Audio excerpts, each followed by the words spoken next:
बच्चों, कैसे हैं आप सभी? मैं आशा करती हूँ सभी लोग स्वस्थ और प्रसन्न होंगे। आज हम हमारा पाठ बढ़ता प्रदूषण को पढ़ेंगे और समझेंगे। तो आइए शुरू करते हैं इस पाठ को।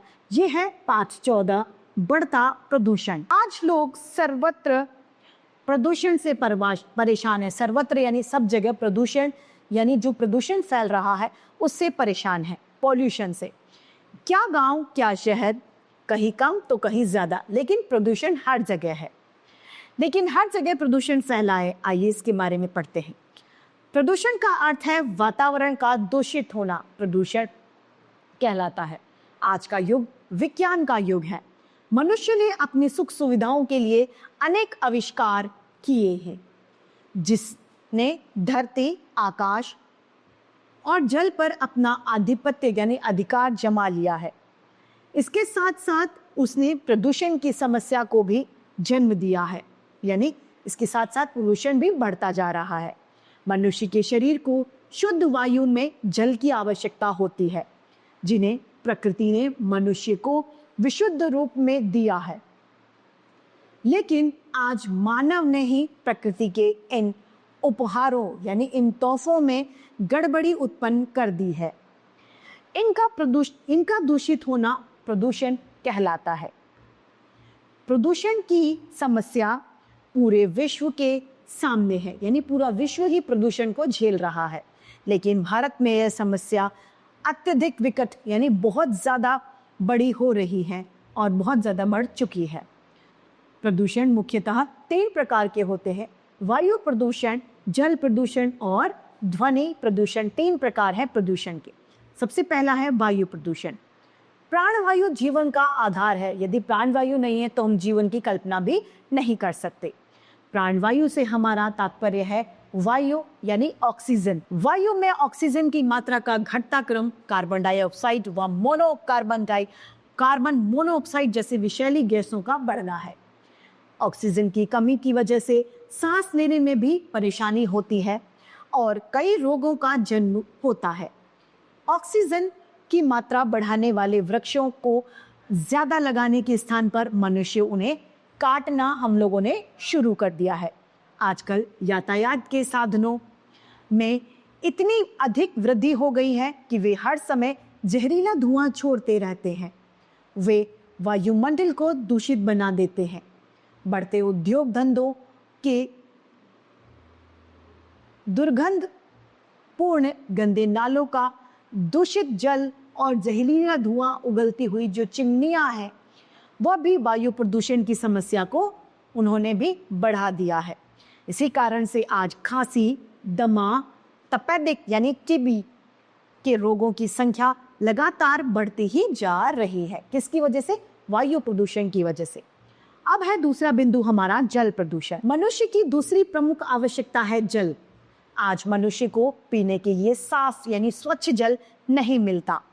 नदियों का बहता जल पीना पहले हानिकारक नहीं था, यानी वो नुकसान नहीं करता था। वह निर्मल यानी साफ, स्वच्छ व मीठा होता था। लेकिन आज मनुष्य ने जल को भी शुद्ध नहीं रहने दिया, उसे भी खराब कर दिया। कारखानों का विषैला कचरा यानी विषयुक्त कचरा नदियों में बहने से नदियां, जलाशयों यानी तालाबों के पास मनुष्यों द्वारा मलमूत्र विसर्जन करना, कपड़े धोना, पालतू पशु नहलाने से जल प्रदूषित होता है। आजकल प्रदूषित जल पीने से हैजा, पीलिया आदि जैसे रोग हो रहे हैं। तीसरा है हमारा प्रदूषण ध्वनि प्रदूषण, यानी आवाज वाला जो प्रदूषण है। ध्वनि प्रदूषण से मतलब है अनावश्यक, असुविधाजनक, अनुपयोगी, जो उपयोग में ना हो, ऐसे शोर को हम क्या कह देंगे? ध्वनि प्रदूषण। जो विमान यानी प्लेन के उड़ने पर जो गर्जना होती है, जो आवाज निकलती है, मोटरों की पॉपों यानी मोटर्स का हॉर्न, ट्रकों की धड़-धड़, कल कारखानों की मशीनों की आवाज, लाउड स्पीकर, टेलीविजन, रेडियो का तेज शोर ध्वनि प्रदूषण को बढ़ा रहा है। ये कर्मभेदी ध्वनियां हमारी श्रवण शक्ति को प्रभावित करती है, यानी सुनने की शक्ति को हमारी को प्रभावित करती है। ऐसी ध्वनियों से लोग प्राय ऊंचा सुनने लगते हैं। इससे मनुष्य को अनिद्रा यानी न सोने की, सिर दर्द, उच्च रक्तचाप और रोगों की संभावना बढ़ जाती है।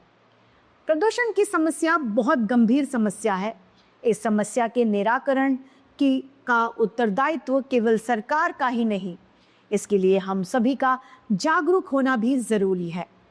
इस समस्या के निराकरण के लिए सरकार तथा जनता दोनों को मिलाकर इस देश में कुछ निम्न कदम, यानी ये जो नीचे दिए गए हैं, वो उठाए गए हैं। पहला है जिसमें उद्योगों को शहर से दूर स्थापित किया जाना, यानी जो उद्योग है, फैक्ट्रियां हैं, वो दूर लगाई जाएं। शहरों में विद्युत चालित रेलगाड़ियों का विस्तार कर अन्य वाहनों को कम करना चाहिए। ध्वनि विस्तारक यंत्रों की ध्वनि कम करनी चाहिए। कारखानों, मकानों और भवनों में अधिक ऊंची चिमनियां लगाई जानी चाहिए ताकि धुआं ऊपर निकले और वो ऊपर ही चला जाए। वनों की कटाई कम की जाए, ज़्यादा से ज़्यादा पेड़ लगाए जाएं। हर व्यक्ति प्रतिवर्ष 5 पेड़ लगाने का संकल्प यानी प्रण ले तो हमारा पर्यावरण प्रदूषण से मुक्त हो जाएगा। पीने योग्य पानी का उपयोग पशुओं के नहाने, कपड़े, वाहन आदि धोने के लिए न करने के निर्देश दिए जाएं। तीर्थ स्थानों पर पवित्र नदियों में लोगों द्वारा तेल, साबुन आदि का प्रयोग न किया जाए। हम सब नागरिकों को इस ओर ध्यान देना चाहिए।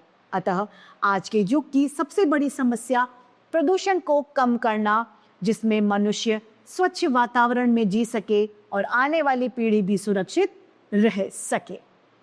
तो इसी के साथ हमारा ये पाठ समाप्त होता है।